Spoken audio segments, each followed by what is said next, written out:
우리는 온라인 속에서 많은 사람들과 소통하게 됩니다. 유튜브를 보며 다른 사람들의 이야기를 듣고 댓글을 쓰기도 하고 좋아요를 누르죠. SNS를 하며 친구들과 이야기를 나누고 일상을 올립니다. 그러다 모르는 사람이나 친구의 SNS 지인 등 다양한 사람들과 대화를 하거나 쪽지를 주고받게 되기도 해요. 그렇게 오픈 채팅이나 채팅 앱을 이용하다 보면 이런 쪽지를 받기도 합니다.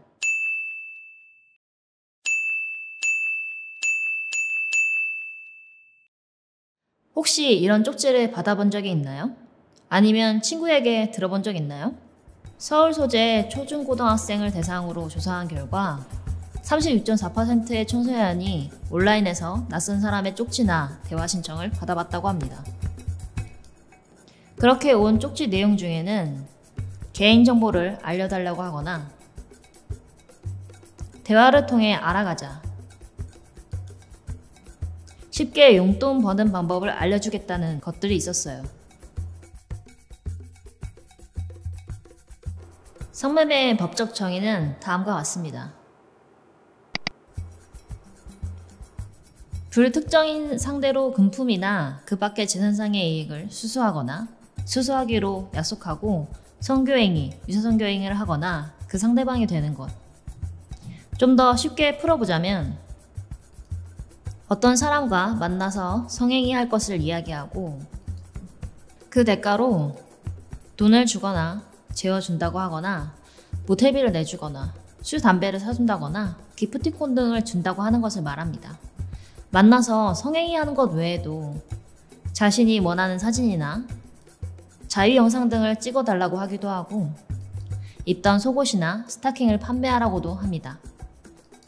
그 외에도 자기가 자유행위 하는 것을 보기만 해달라는 경우도 있죠. 우리나라 청소년 성보호법에서는 청소년에게 성매매 제한하는 것 자체가 범죄입니다. 성매매가 이루어지지 않았어도 미수범이어도 처벌합니다.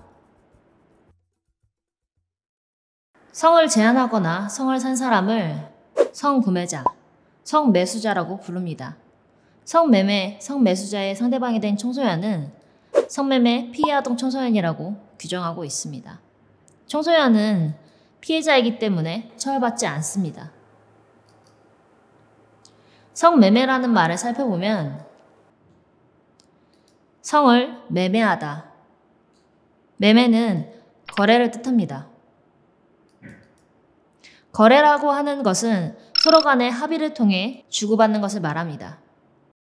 청소년들도 중고거래 등을 할 수 있죠. 그런데 왜 성을 거래하는 것, 성매매는 하면 안 되는 걸까요? 그 이유는 거래하는 것이 다른 것이 아니라 사람의 일부분인 성이기 때문이기도 하고 성매매 자체가 폭력이고 착취이기 때문입니다.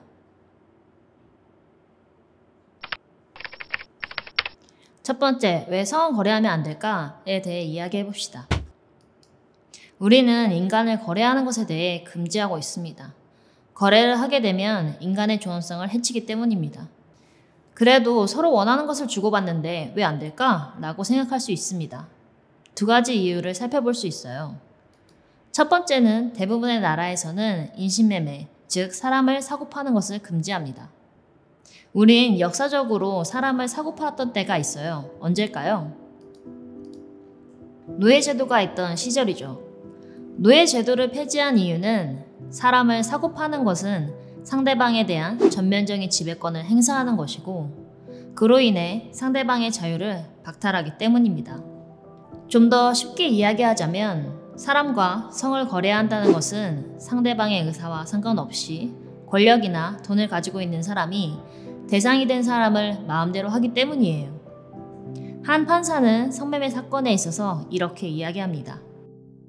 몸 자체를 거래할 순 없다. 몸은 재화가 아니고 서비스도 아니다. 이건 문명국가에서 오래전에 확립된 굳건한 합의다. 몸을 사고 파는 것은 인간을 사고 파는 것이고 인간성을 부정하는 것이며 한 사람의 인격을 짓밟는 짓이다. 돈으로 살 수 없는 것이 있다. 아니, 결코 사선 안 되는 게 있다. 이처럼 우리는 인간을 사고 팔지 않기로 약속했었고 그것이 인권 침해이고 폭력임을 이야기해왔습니다. 두 번째는 성매매 피해 상황 자체가 폭력이고 착취이기 때문입니다. 자신이 원하는 걸 사는 사람은 돈이 많은 사람, 권력을 가진 사람이 대부분입니다. 당연히 어떤 대가를 지불하기 위해서는 돈이 있어야겠죠? 국가인권위원회에서 연구를 했는데요. 성매매를 할 경우에 다양한 피해를 입는 것을 알 수 있습니다. 표에서 빨간색은 피해가 매우 심각하게 일어난다는 걸 표시한 거예요. 대부분 빨간색이 반 이상을 차지하는 걸 볼 수 있죠. 그만큼 심각하게 나타납니다. 원치 않는 임신과 임신 중절을 하게 되기도 하고 성매매 환경에서 강간 등 성폭력 피해나 폭행, 협박 피해, 동영상 촬영과 유포 등을 당할 위험도 높습니다. 정신적으로 힘들거나 트라우마가 생기기도 합니다. 실제로 상담을 해보면 정말 여러 가지 폭력 피해를 입는 경우가 많습니다. 먹튀라고 해서 돈을 주지 않는 경우도 있고 반대로 돈을 뺏어가는 경우도 꽤 많이 일어나요. 욕을 한다거나 때리는 경우도 많고 콘돔을 사용했다고 했으면서 만나서는 안 하는 경우도 많아요. 이처럼 실제로 성구매자한테 받는 폭력과 피해가 많은데도 우리가 잘 모르는 이유는 처음에는 잘해주면서 연인처럼 굴기도 하고 돈을 많이 준다고 하면서 유인하기 때문입니다. 이들은 재밌고 쉽게 돈을 벌 수 있다고 이야기합니다. 그러나 실제로 만나보면 다른 경우가 많습니다. 처음에 만나는 몇몇 사람들은 잘 대해줄 수도 있지만 하면 할수록 더욱 많은 피해를 입게 됩니다. 가해자들은 성구매를 하는 성구매자 외에도 성매매를 시키는 알선자가 있습니다. 알선자들은 업소의 업주, 실장, 애인, 선배 등이 있어요. 표를 보면 아까보다 빨간색이 더 많죠? 그만큼 알선자에 의한 폭력도 심하다는 걸 알 수 있어요. 과도한 벌금을 물리고 성형을 강요하는 건 100%가 나왔습니다. 여기서 과도한 벌금의 예를 들어보면 지각비를 하루에 몇십만 원씩 물거나 구매자가 돈을 주지 않으면 그 돈을 내 빚으로 만드는 경우가 있습니다. 또 칭찬하면서 여기만 좀 고치면 이쁘겠다 라고 하면서 성형을 부추기거나 욕을 하면서 성형이라도 해라라고 말하는 경우도 많죠. 그 외에도 돈을 제대로 주지 않는 경우도 많고 생리 중에도 하라고 하거나 콘돔 사용 자체를 못하게 막기도 하고요. 알선자에 의한 강간, 동영상 촬영, 협박 등 피해도 많이 일어납니다.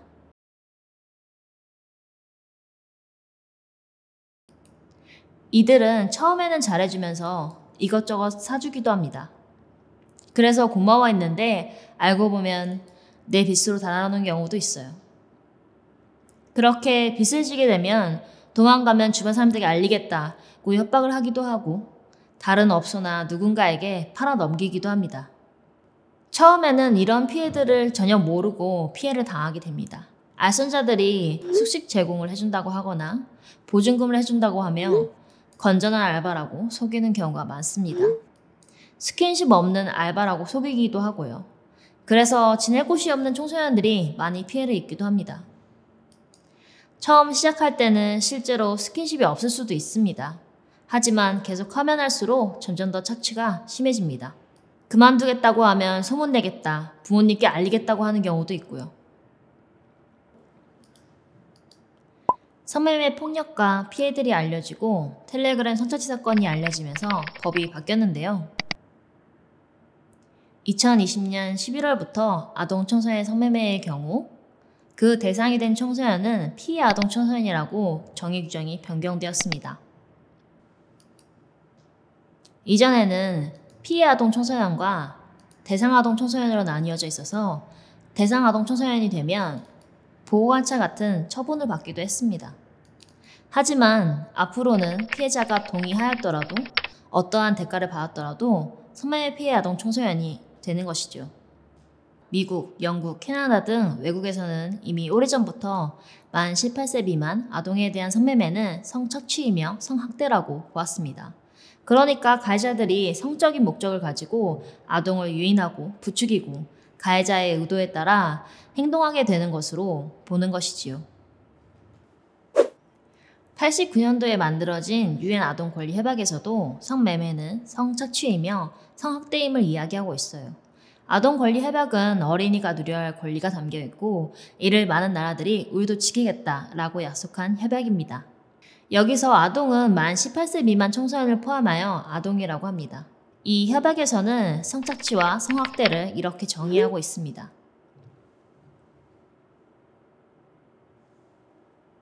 그 외에도 물리적인 힘을 쓰거나 억압을 동반하지 않아도 심리적으로 성적 피해를 주는 행위를 모두 성착취, 성학대라고 합니다.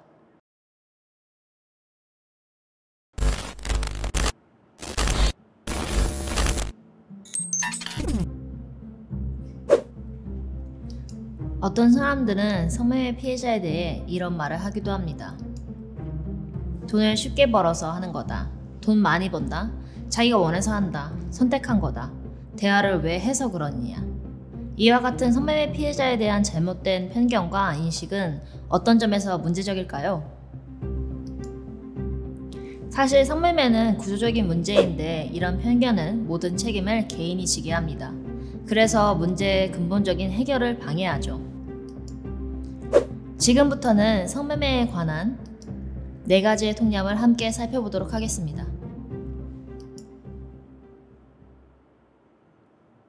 1. 선택한 것이니까, 동의한 것이니까 괜찮다. 우리는 이야기하기 전에 선택과 동의가 무엇인지 생각해 볼 필요가 있습니다. 선택이란 우리가 선택할 수 있는 여러 가지의 선택지가 있어야 비로소 자신이 원하는 진정한 선택을 할 수 있습니다. 진정한 선택이란 이런 것입니다. 어떤 상황에서 제 앞에 A부터 Z까지의 선택을 할 수 있는 게 있어요. 그러면 나는 A부터 Z까지 어떤 게 나한테 좋을지, 어떤 건 힘들지 생각해보고 고를 수 있어요. 그러나 내 앞에 A와 B 2가지의 선택만 있다면 둘 중에 고를 수밖에 없습니다. 근데 나는 이 A와 B가 다 마음에 들지 않아요. 그럼에도 싫어하는 선택권을 혼자서 얻을 수 있는 방법이 없기 때문에 A와 B 중에 더 나은 걸 고릅니다. 이러한 선택은 진정한 선택이라고 하기보다는 내가 처해 있는 상황에서 어쩔 수 없이 하게 되는 거죠. 그러면 이제 실제로 대입해 봅시다. 지금 가출한 상태의 나는 노숙을 한다. 모르는 사람한테 도움을 구한다. 라는 선택지가 있어요. 노숙이나 모르는 사람 둘 다 위험하고 걱정돼서 어떻게 해야 할 바를 모르겠어요. 어쩌면 C라는 선택지가 있을 수도 있습니다. 이건 집에 다시 들어가서 폭력을 당하는 것이에요. 그렇다면 나는 지금 A, B, C 어떤 선택을 하더라도 상황은 똑같이 위험합니다. C는 오히려 폭력을 당할 가능성이 더 높아요. 이렇듯 선택은 좋은 것과 나쁜 것 또는 좋은 것과 더 좋은 것 중에 선택할 수 있어야 하는데 피해자가 처한 상황에서는 나쁜 선택지밖에 없는 거죠. A, B, C 모두 다 폭력이나 착취를 당할 수밖에 없는 상황에서는 선택이라고 할 수 없습니다. 선택할 수 있는 게 없던 거죠. 또 다른 D의 선택을 하기 위해서는 다른 사람들의 도움이 필요합니다. 집에서의 폭력을 멈출 수 있는 누군가가 도와줘야 하는 거죠. 또 누군가는 이렇게 생각할 수도 있습니다. 숙식 제공 아르바이트를 구하면 되지. 하지만 청소년들이 아르바이트를 구하기는 생각보다 어렵습니다. 부모님 동의도 필요하고 고용하는 사람들도 청소년보다는 대학생을 쓰고 싶어 하기 때문이죠. 동의에 있어서 먼저 필요한 것은 내가 성구매자나 알선자한테 어떤 피해를 입을 수 있을지를 알 수 있어야 한다는 것입니다. 하지만 성구매자들과 알선자는 만나기 전에는 잘 대해줍니다. 돈을 많이 준다고만 말할 뿐 아무것도 하지 않아도 된다. 괜찮다. 라고 말합니다. 하지만 실제로 만났을 때는 달라집니다. 물론 우리는 이런 교육을 통해서 임신이나 성병등에 걸릴 수 있다는 것도 알고 폭행을 당한다거나 불법 촬영 등을 당할 수 있다는 것도 배워서 알고 있습니다. 그래서 정말로 괜찮은지 계속 확인을 하기도 합니다. 그러면 성매매 가해자들은 괜찮다며 안심시킵니다. 때로는 다른 사람들과 대화한 내용을 보여주기도 하고 돈을 찍어서 보내기도 합니다. 이렇게 가해자들은 온갖 방법으로 피해자를 속입니다. 그리고 자신이 원하는 목적을 이루죠. 성매매 경험 당사자 네트워크 뭉치는 이렇게 이야기합니다. 성매매에서 성적 자기결정권이 있다고 생각하는 게 이상한 거 아닌가요? 성매수자들은 돈을 지급했다는 이유 하나만으로 성매매 피해자에게 무조건적인 복종을 요구하기도 합니다. 어떤 일이 발생할 것 같습니까?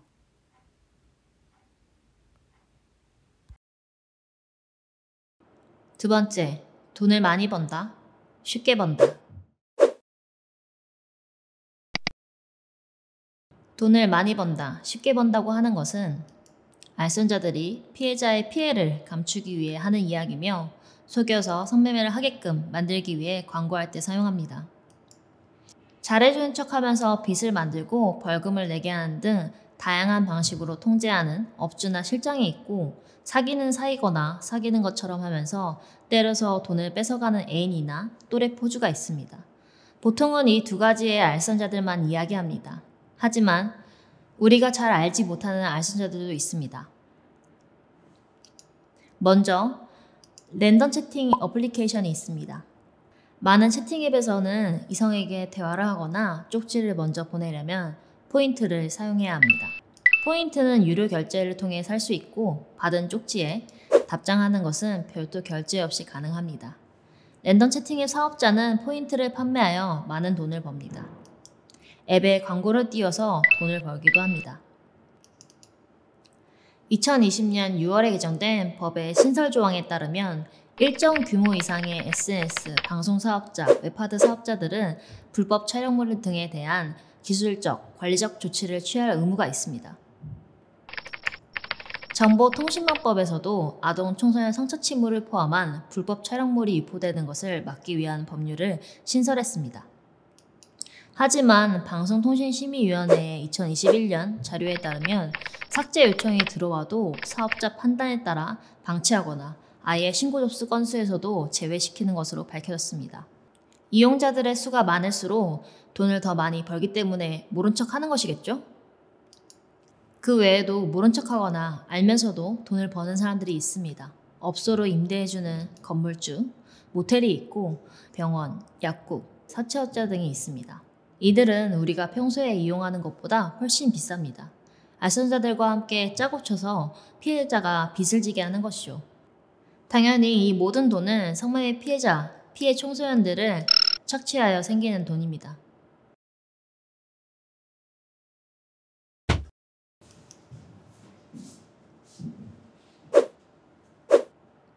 세 번째, 돈을 받았으니 피해도 감당해야 한다. 우리는 일하는 곳에서 상사한테 소위 갑질을 당하는 걸 보면 같이 분노합니다. 갑질하는 업체에 불모행동하자라고 이야기하기도 하고요.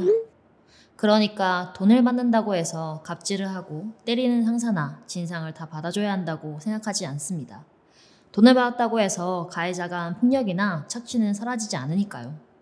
그리고 성매매 상황에서는 갑질이 아주 빈번하게 심각한 수준으로 일어납니다. 해외 인신매매 반대 연합에서는 이렇게 이야기합니다. 성구매자들의 대다수는 성매매 피해자, 청소년들이 아동학대, 제한적인 취업 선택지, 집이 없는 상황 등으로 인해 성매매하게 되었던 것을 알고 있습니다. 성구매자들은 말합니다. 최고의 성매매 경험은 성매매 피해자가 완벽하게 순종할 때이다. 공중화장실을 가는 것처럼, 자판기를 이용하는 것처럼 성매매를 한다. 성을 선택하고 구매하는 행동은 지배와 통제를 느낄 수 있기 때문에 한다. 성구매자들은 자신의 욕구에 따라 성매매 피해자를 성적으로 이용할 수 있다는 특권의식 때문에 하는 것입니다.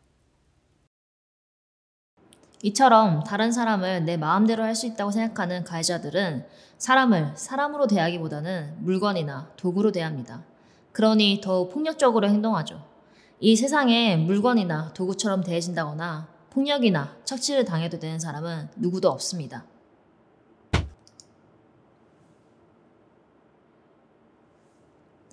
네 번째, 어떤 행동이, 모습이 피해자 같지 않다. 피해자들은 마치 계속 힘들어하거나 우울해하거나 어떤 모습일 것이라고 생각하는 경우도 있습니다. 하지만 피해자가 어떻든 어떤 모습이든 상관없이 가해자들이 한 폭력과 착취한 행동들은 사라지지 않습니다. 이에 대해 한 판사는 이렇게 이야기합니다. 성매매 알선을 당한 피해 청소년이 가해자들의 강압이 없었다고 증언하면서 고통스러웠다고 하소연하지 않는다고 해서 가해자들의 죄가 가벼워질 수 없다. 왜냐하면 성범죄 피해 여성이나 성매매 여성들의 반응은 모두 같을 수 없고 지금 당장 피해가 바로 나타나지 않을 수 있기 때문이다. 이렇듯 성매매로 인한 다른 피해들은 지금 당장 나타나지 않을 수도 있습니다. 그리고 피해자가 고통스럽다, 아프다고 말하지 않는다고 해서 아프지 않은 것도 아닙니다. 상담을 하다 보면 친구들한테나 부모님, 사람들한테는 괜찮은 척을 하는 경우도 많습니다. 이해받지 못하거나 비난받을까 걱정돼서 이야기하지 못하는 경우도 있습니다. 우리는 내 이야기를 잘 들어줄 수 있는 사람한테는 이야기를 하고 싶지만 그렇지 않은 사람한테는 애써 숨기기도 하죠. 그러니 우리는 피해자가 어떻다는 것을 보기보다는 가해자들이 어떻게 폭력을 가하고 착취를 하는지에 대해 집중해야 합니다.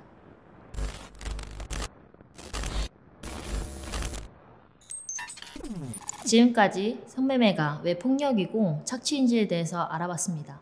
이번에는 실제로 어떻게 성착취가 일어나는지, 왜 자꾸 이런 일은 많아지고 반복되는지를 살펴보려고 해요. 최근 17 여자아이가 랜덤 채팅 앱에 들어갔을 때 벌어지는 일들이라는 주제로 사회 실험을 진행한 청소년이 있어요. 청소년을 상대로 실제로 어떤 성적 유인이 일어나는지를 살펴보려고 했대요.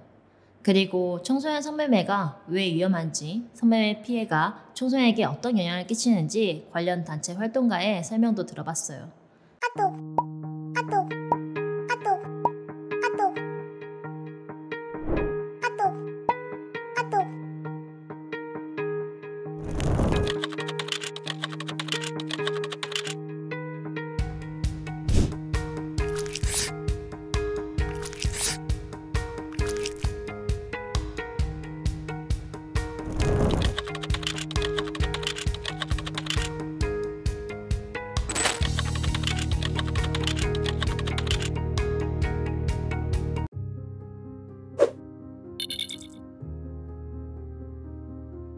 초등학교 때 한번 들어가 본 적이 있었거든요. 근데 그때도 이제 실험 내용이랑 똑같이 나쁜 사람들이 이렇게 접근을 해와서 저에게 성매매를 요구를 하고 알선을 해주겠다고 요구를 하고 그런 일들이 있었어요. 그때 경험을 아직도 제가 기억을 하고 있는데 지금도 그때와 별반 차이가 없을까 아니면 많이 달라졌을까를 궁금하게 여기게 돼서 그렇게 실험을 하게 되었습니다. 실험을 시작하고 얼마 되지 않아서 저보고 조건 만남 하시나요? 도와드릴까요? 40만 원 드릴 테니까 뭐 어디로 나오세요? 라고 말이 나왔거든요. 친한 오빠 동생 사이로 지내고 싶다라고 접근을 해서 먼저 자기의 정보를 다 까요. 자기는 몇 살이고 어디 살고 그 다음에 이름 뭐고 그런 걸 다 까고 나서 이제 저한테도 내가 이렇게 깠으니까 너도 까자. 잘해줄게 라고 이렇게 유도를 하는 그런 사람이 한 명 있었습니다. 1시간 반 동안 사회 실험을 했고 21명한테 성적인 메시지가 왔고 21명 중에 12명은 성매매 알선 및 유도, 2명은 몸사진 전송 유도, 나머지 7명은 성희롱 등이었습니다. 2개는 이 앱은 성인 전용 애플이니 들어오지 마세요, 미성년자 들어오지 마세요 라고 경고문을 띄워놓긴 했는데 제가 가명을 사용하고 가짜 나이를 사용하고 가짜 생일을 사용하니까 대부분 다 뚫리는 것으로 나왔습니다. 제 나이 또래 청소년들이 마음만 먹으면 쉽게 조건 만남 사기나 아니면 조건 만남이라든가 성매매에 접근하고 또 피해를 볼 수 있겠다라는 생각이 들었어요.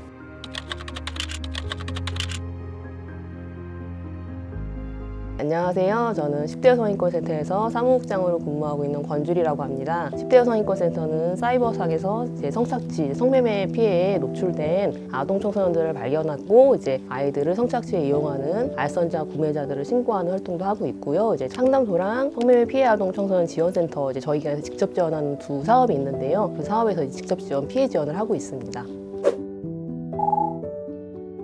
일단 우리나라는 성매매 불법 국가이고요. 아동 청소년이 이제 성매매를 했을 경우에 발생하는 일들에 대해서는 어디서도 위험성이나 예방 안내를 하질 않거든요. 그 사람을 만나기까지의 과정도 있고 만나서의 과정도 있고 만나고 이후의 과정도 있는데 어디에서도 그것들에 대한 안내를 해주지 않는 거예요. 정보 제공이 전혀 없기 때문에 돈을 받는 고액 아르바이트라고 생각을 하는 경우도 많이 있는데 전혀 아니거든요. 그래서 그 부분에 대해서 같이 얘기를 나눌 수 있는 환경이 되었으면 좋겠고, 일단은 어른들이 아동 청소년의 성을 사겠다는 생각 자체를 하지 않는 환경이 돼야지 안전한 환경이라고 생각합니다. 많은 분들이 아동 청소년이 어떻게 성매매에 이용이 되는 경로가 어떤 경로라고 많이 물어보세요. 근데 드리는 답변은 딱 하나예요. 모든 경로입니다 라고 말씀을 드려요. 아마 아동 청소년들이 사용하고 있는 모든 플랫폼을 성인 저희들도 똑같이 사용하는데 같은 플랫폼 내에서 어떤 일이 발생하는지를 이제 착취자들, 성착취자들만 아는 거죠. 채팅 어플이 많은 경로라고 말씀들을 많이 하세요. 근데 채팅 어플 뿐만이 아니라 사실은 아동 청소년들이 사용하는 어플들, 이제 고민 상담하는 어플도 있고 이제 중고거래 어플도 있고 여러 가지 어플들 많이 있잖아요. 아동 청소년들이 사용하는 어플, 그리고 SNS, 익명을 기반으로 한 여러 가지 이제 플랫폼들이 다 사실 경로라고 보여집니다. 지인들을 통한 알선도 있어요. 학교 선후배들이 이제 학교 폭력으로 성매매를 알선해서 이제 피해를 경험하는 일들도 있고요. 뭐 친구들이 내가 이거를 해보려고 하는데 무서우니까 같이 가줘라고 해서 같이 나갔다가 피해가 발생하는 경우도 있고요. 굉장히 사실 경로도 다양하고 사이버 플랫폼 같은 경우는 사실 모든 플랫폼에서 발생하고 있다라고 말씀을 드리고 싶습니다. 세대 자체가, 환경 자체가 사이버 플랫폼을 이용하는 환경으로 변화하면서 가해 유형도 같이 맞춰서 이제 변화한 것 같아요. 근데 이 가해 유형이 변화한 이유는 어른들이 아이들이 일상적으로 사용하는데 접근을 하는 거거든요. 그러니까 아이들이 뭘 어떻게 하는 게 아니고요. 아이들의 일상에 이 사람들이 들어가서 아이들한테 말을 거는 가해 행위가 이제 그 시작입니다.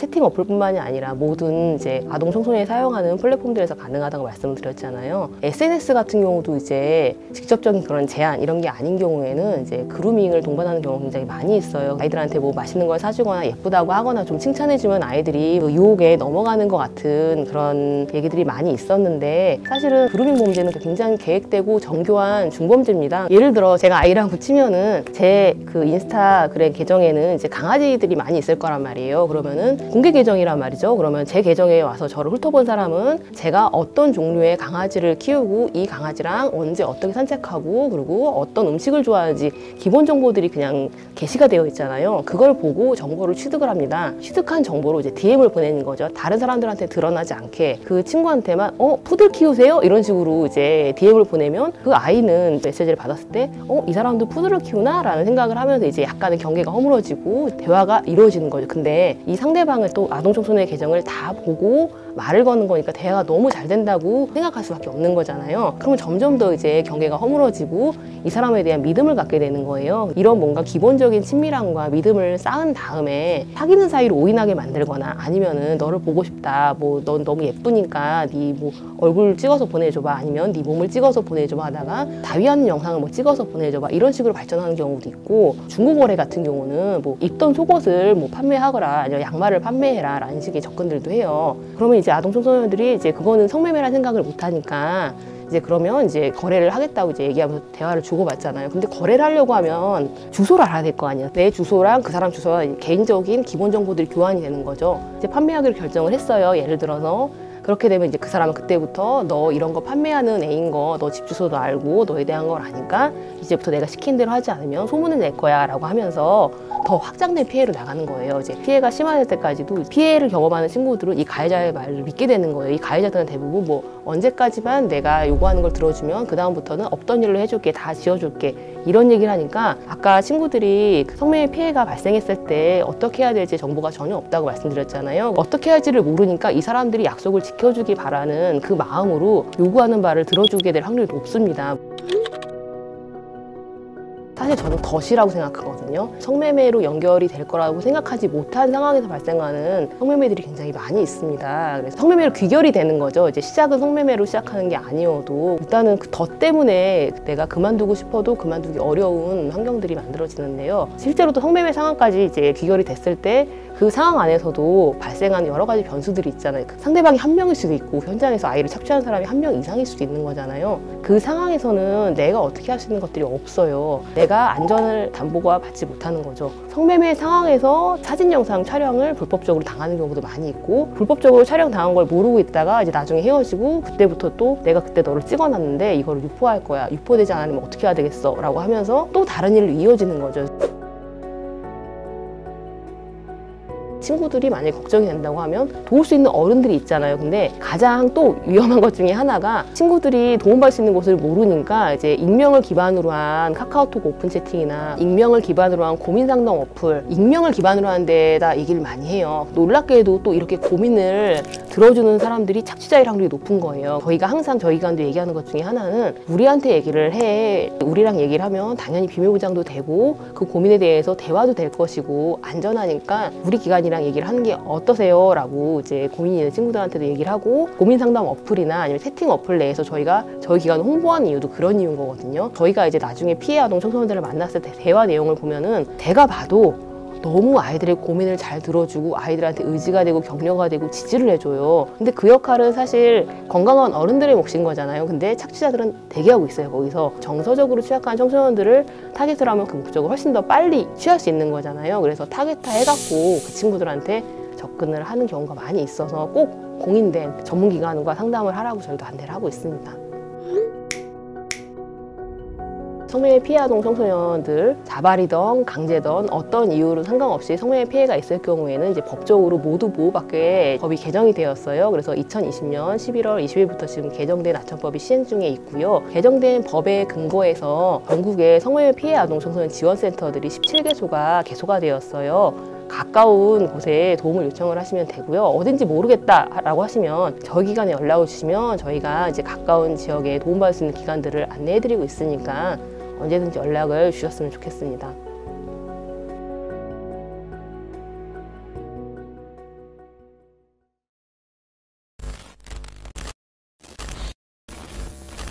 혹시 온라인 그루밍에 대해 들어봤나요?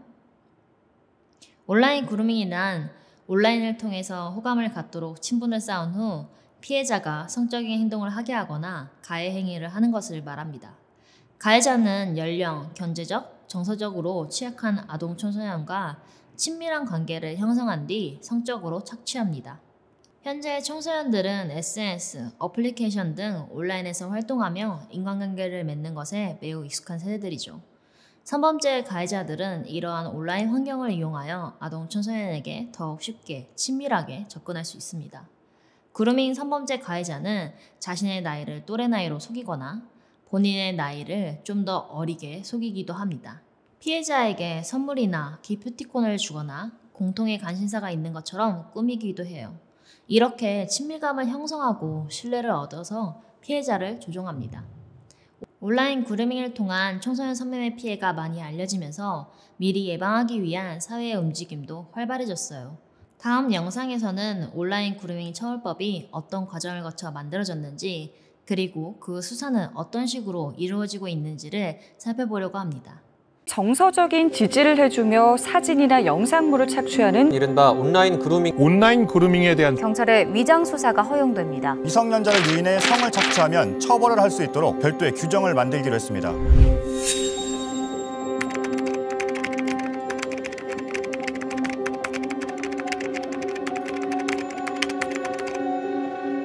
온라인 그루밍. 몇 년 전까지만 해도 그게 무엇인지조차 잘 알려지지 않았습니다. 사람들은 온라인 그루밍이 정말 범죄라고 생각하지 않는 경우도 많았습니다. 그러다 최근 확 달라졌습니다. 2019년 텔레그램 성착취 사건이 언론을 통해 알려졌어요. 바로 채팅앱, 메신저를 통한 온라인 그루밍과 거기에서 이어지는 아동 청소년의 성매매 피해가 어떤 것인지 그 실체가 드러났습니다. 온라인 그루밍은 그 자체로 성매매, 성착취로 이어지는 하나의 문이었습니다. 범죄자들은 친밀한 관계를 그럴듯하게 꾸며 피해자들을 문 앞으로 유인했습니다. 그리고 피해자가 온라인 그루밍이라는 문을 하나 열기만 하면 가해자들은 자신들의 이익을 위해 피해자를 착취하고 괴롭히며 범죄를 저지르는 걸 망설이지 않았습니다. 충격적인 가해자들의 행태와 실체를 확인하고 그제서야 어떻게 하면 이런 범죄 행위를 멈추고 예방할 수 있을지 머리를 맞대고 생각하기 시작했습니다. 텔레그램 성착취 사건 피해자의 60% 이상이 아동 청소년이었기에 이들을 보호하기 위한 여러 가지 일들이 빠르게 진행됐습니다. 2020년 3월 N번방 방지법이라고 불리는 여러 대책이 나오기도 했습니다. 그렇게 온라인 그루밍 처벌법은 2021년 9월 본격적으로 시행됩니다. 안녕하세요. 저는 경찰청 국가수사본부 형사국 여성청소년범죄수사과에서 근무하고 있는 정지현 경이라고 합니다. 반갑습니다.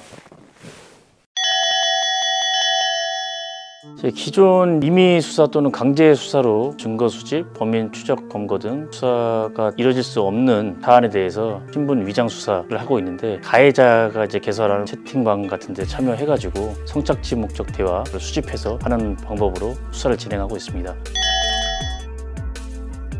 신분 비공개 수사는 채팅방 같은 데 참여해가지고 내 신분을 밝히지 않고 그런 증거자료를 수집할 때 사용하는 것이고, 신분 위장 수사 같은 경우는 다른 신분을 가장해서 그 가장된 신분을 밝혀가지고 하는 수사 기법을 얘기합니다.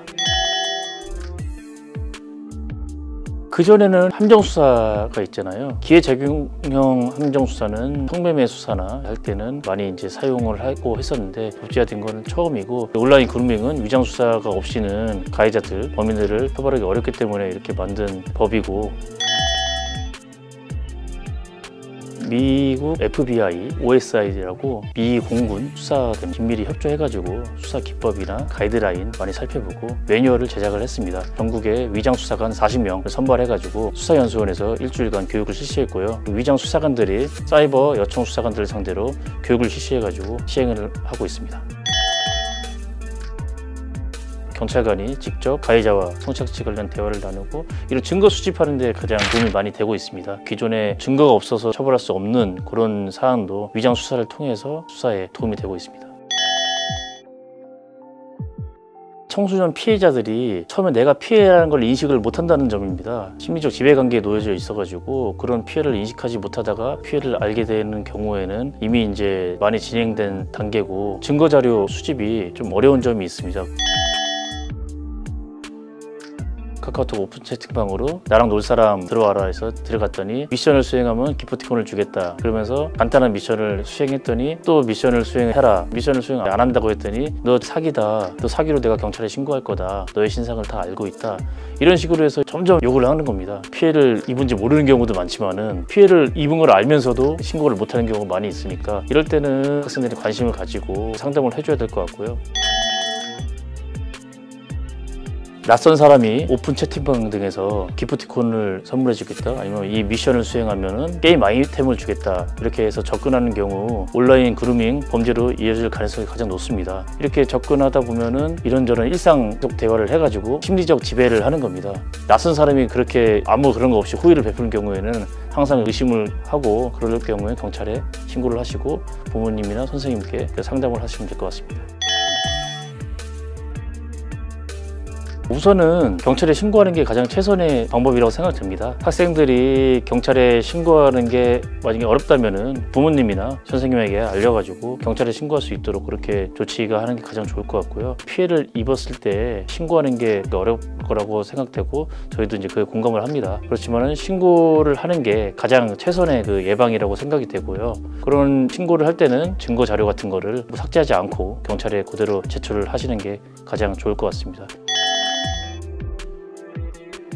아동청소년 성매매 특히 피해자 같은 경우는 성폭력 범죄 피해자랑 똑같이 처음부터 그렇게 수사를 진행을 하고 있습니다.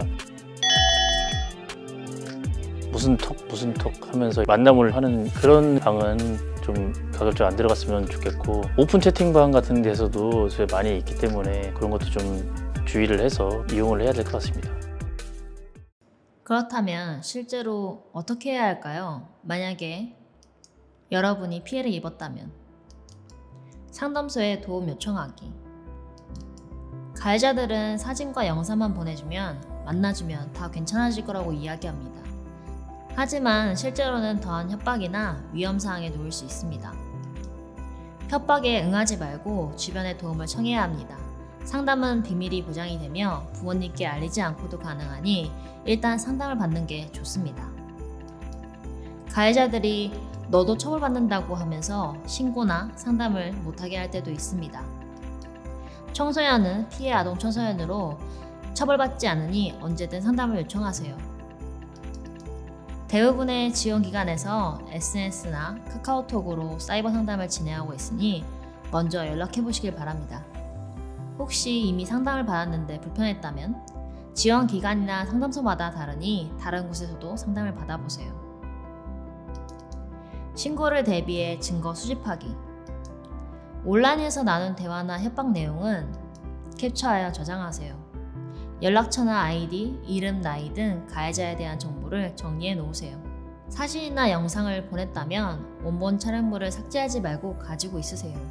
그러면 이후에 유포되는 게 걱정될 때 유포되었는지 확인할 수 있는 모니터링을 신청하거나 삭제 지원을 받을 수 있습니다. 오프라인으로 만나서 피해를 입은 경우에는 48시간 안에 씻지 말고 해바라기 센터를 통해 증거를 채취하면 이후에 사용할 수 있습니다. 혼자서 신고하기 어렵다면 상담소 선생님과 함께 갈 수도 있고 조사받을 때도 같이 있을 수 있습니다. 신고 외에도 다양한 지원을 받을 수 있습니다. 긴급구조, 의료지원, 치료회복 프로그램 지원, 학업지원, 자립지원 등 다양한 지원이 가능합니다. 꼭 신고하지 않더라도 지원받을 수 있습니다. 피해자가 내 지인이라면? 피해자의 입장에서 생각하기. 어른은 어른으로서 아동 청소년을 보호해야 하는 책임이 있습니다. 그렇지 않고 피해 아동 청소년을 이용하고 착취하려고 하거나 비난하는 이들을 본다면 멈추라고 얘기해주세요. 주변에 피해를 입고 있는 친구가 있다면 먼저 손 내밀어 주세요. 피해자가 상담과 지원을 받을 수 있도록 상담소를 소개해주세요. 피해자는 자신의 잘못이라고 생각할 수 있습니다. 피해자의 잘못이 아니라고 이야기해주세요. 어떤 상황에서든 피해자가 어떻게 했든 폭력과 착취를 당해도 되는 사람은 없습니다. 온라인에서 성매매 제한 쪽지를 받거나 대화를 하는 사람들을 신고해주세요. 채팅 앱이나 SNS 등 앱 내에서 신고하기 버튼을 눌러 신고해주세요. 강의 듣느라 수고하셨습니다. 감사합니다.